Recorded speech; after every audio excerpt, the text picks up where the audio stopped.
ఈ బిజినెస్ ఏదైనా మీ ఊర్లో ప్రమోషన్ చేయాలంటే అది సుమన్ టీవీతోనే సాధ్యం. ఇప్పుడే సంప్రదించండి. ఆదోని ప్రజలకి అలాగే మంత్రాలయం ప్రజలకి శుభవార్త చెప్పడానికి మిమ్మల్ని పిలిచాను. మనకు తెలుసు ఆదోని కానీ మంత్రాలయంలో ఉన్న ప్రజలు కూడా ఏ విధంగా మంచినీళ్ళకి ఇబ్బంది పడతా ఉంటారో. తాగడానికి వారం రోజులకు ఒకసారి వస్తుంది, 10 రోజులకు ఒకసారి వస్తుంది, 15 రోజులకు ఒకసారి వస్తుంది. నేను అసెంబ్లీలో పదే పదే అరుస్తుండేవాడిని.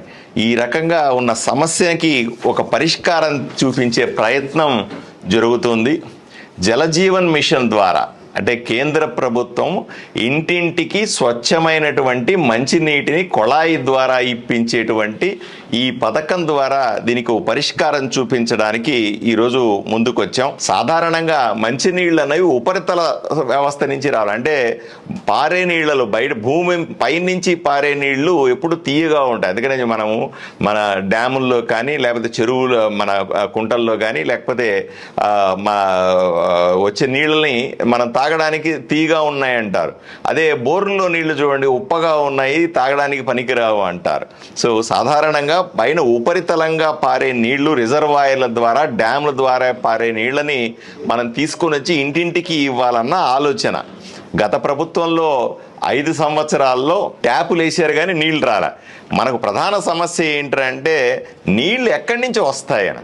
నీళ్లు ఇవ్వడానికి మనము కొళాయిలను ఏర్పాటు చేసుకోవచ్చు లేదా పైపులను ఏర్పాటు చేసుకోవచ్చు, కానీ నీళ్ళు ఎక్కడి నుంచి తెస్తాము అన్నది మన ప్రధాన సమస్య. దీని మీదనే నేను ఎక్కువగా వర్కౌట్ చేస్తుండేవాడిని. దీన్నే వాటర్ గ్రిడ్ అని కూడా అని అంటారు. మనం ఇప్పుడున్న వ్యవస్థలో ఎస్ఎస్ ట్యాంకుల ద్వారా, అంటే సమ్మర్ స్టోరేజ్ ట్యాంకులు అక్కడక్కడ కట్టి దాని ద్వారా నీళ్ళు ఇచ్చే ప్రయత్నం చేస్తున్నాం. కానీ జనాభా పెరిగిపోయింది. 1995లో కట్టినటువంటి ఈ ఎస్ఎస్ ట్యాంకులు, దాని ద్వారా పైప్ లైన్ల వ్యవస్థ ద్వారా 2025 సంవత్సరానికిలో ఉన్న జనాభాకు నీళ్ళు ఇవ్వలేము. అప్పుడున్న జనాభా వేరే, ఇప్పుడున్న జనాభా వేరే. అందువల్ల దీనికి మార్చిలో ఈ సంవత్సరం మార్చిలో కొన్ని ప్రతిపాదనలు కేంద్ర ప్రభుత్వానికి పంపించినాం. చాలామంది నన్ను ఎగతాళి చేశారు, హేళన కూడా చేశారు. ఒట్టి పేపర్లు ఇస్తే సరిపోద్దా, ఆడ ఈడ పేపర్లు ఇస్తా ఫోటోలు దిగుతా ఉన్నాడు అని చాలామంది గేలి చేశారు. నేను దాన్ని ఏం పట్టించుకోలే. ఈరోజు చూడండి, ఆ రకమైన పేపర్లు ఏ విధంగా పనిచేస్తాయి అని చెప్పడానికి ఇది ఒక బెస్ట్ ఉదాహరణ. మార్చిలో మనము ఆదోనికి కావాల్సినటువంటి మంచినీళ్ల సమస్య మీద ప్రతిపాదనలు కేంద్ర ప్రభుత్వానికి పంపిస్తే దాని మీద ఇప్పుడు వచ్చినటువంటి స్పందన చూడాల్సిందిగా కోరుతా ఉన్నాను. సుమారుగా రాష్ట్రంలో 40 రిజర్వాయర్లకు సంబంధించిన నీళ్లు కావాలని కేంద్రానికి అన్ని కలిపి పంపించినాం. దాంట్లో 8 మాత్రమే అప్రూవ్ అయినాయి. ఆ 8లో కర్నూలు జిల్లాలో ఆదోని ఈరోజు మనకు శాంక్షన్లు వచ్చినాయనే విషయాన్ని మీకు తెలియజేస్తా ఉన్నాను. పులికనుమ రిజర్వాయర్ ఆదోని పంచాయతీ 40 పంచాయతీలకు జనాభాకి ఇంటింటికి కొళాయికి నీళ్ళు ఇచ్చేది.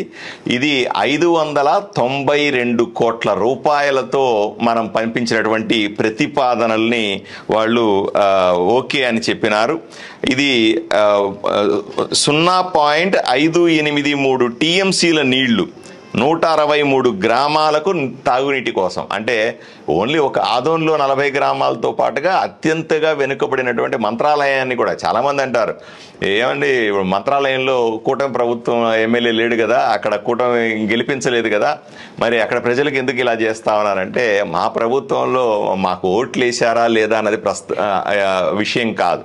మేము ఎలక్షన్ల వరకే ఓట్లు సీట్లు చూస్తాం. తర్వాత ఎలక్షన్ల తర్వాత అందరికీ మంచినీళ్ళు ఉండాలా, అందరికీ బాగు కోరాలని ప్రయత్నం చేశారు. మేము మంచినీళ్ళు తెస్తే ఓన్లీ టీడీపీ, బీజేపీ, జనసేన వాళ్ళు మాత్రమే తాగుతారా, వైసీపీ వాళ్ళు తాగరా?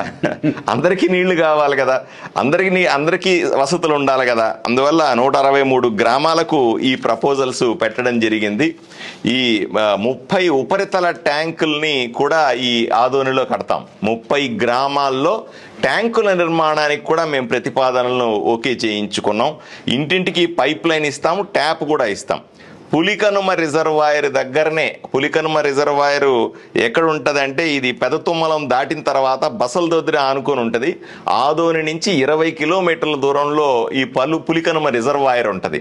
అక్కడి నుంచి నీళ్లు తీసుకొని వచ్చి 30 ఉపరితల ట్యాంకులు, ఓవర్ హెడ్ ట్యాంక్స్ అంటారు కదా, 30 ట్యాంకుల్ని మనం 30 గ్రామాల్లో కట్టి దాంట్లో నుంచి మనము అన్నింటికి నీళ్లు ఇస్తాం.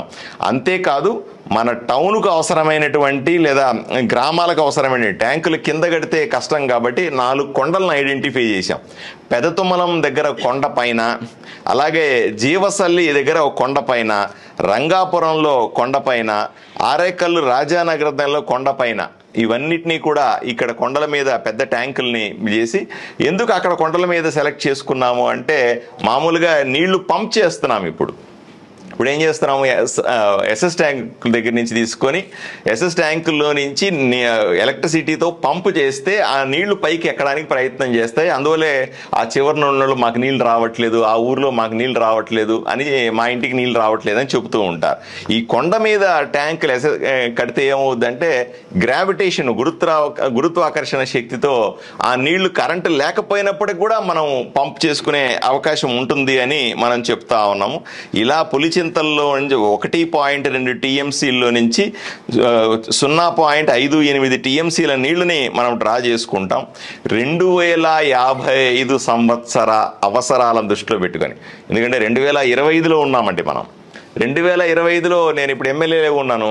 ఇప్పుడు అవసరాలకు తగ్గట్టుగా నీళ్ళని మనం సెట్ చేసుకోవచ్చు, దానికి అవసరాలకు తగ్గట్టుగా పైప్ లైన్లు, ట్యాప్లు ఇచ్చుకోవచ్చు కదా. నేను అలా చేయట్లేదు. రాబోయే 20 ఏళ్ల కోసం 2055లో ఆదోనిలో ఎంతమంది ప్రజలు ఉంటారు, 2055లో ఇక్కడ మంచినీటి అవసరాలు ఎలా ఉంటాయి, ఈ ఊరు ఎంత పెద్దగా అభివృద్ధి చెంది ఉంటుంది, ఈ గ్రామాలు ఎంత పెద్దగా అభివృద్ధి చెంది ఉంటాయి అనే ఆలోచన దృష్టిలో పెట్టుకొని, ఈ అప్పటి జనాభాని దృష్టిలో పెట్టుకొని ఇప్పుడు మనము పైప్ లైన్లు, ట్యాప్ వేసే ప్రయత్నం చేస్తూ ఉన్నామని మీకు అందరికీ తెలియజేస్తా ఉన్నాను. ఇది చాలా బృహత్తరమైనటువంటి కార్యక్రమం. ఇప్పటికే దీనికి సంబంధించిన సర్వే కూడా మొదలైంది. ఇది గుజరాత్ నుంచి ఒక కంపెనీ వచ్చి ఆల్రెడీ ఆదోనిలో సర్వే చేస్తూ ఉంది. దేవుడు దయదలిచి అన్నీ కరెక్ట్గా అయితే నా హయాంలోనే ఈ 2-3 ఏళ్లలోనే పనులు కూడా పూర్తి స్థాయిలో మొదలయ్యి పూర్తి చేయాలనే గట్టి పట్టుదలలో ఉన్నామని మీకు నేను తెలియజేస్తా ఉన్నాను. ఏది ఏమైనప్పటికీ కూడా మన ప్రయత్నాలు, మనము ఆఫీసర్ని కలిసి ఇస్తున్నది, మంత్రులను కలిసి ఇస్తున్నది, కేంద్ర ప్రభుత్వాన్ని విజ్ఞప్తి చేస్తున్నది, అసెంబ్లీలు గట్టిగా మన అవసరాలను డిమాండ్ చేస్తున్నది, ఇవన్నీ కూడా కలిసి వస్తున్నాయనే విషయాన్ని, ఈ శుభవార్తని ప్రజలకు తెలియజేయడానికే కూటమి నేతలంతా కూడా మేము ఈరోజు ఇక్కడ కూర్చొని ఉన్నాం.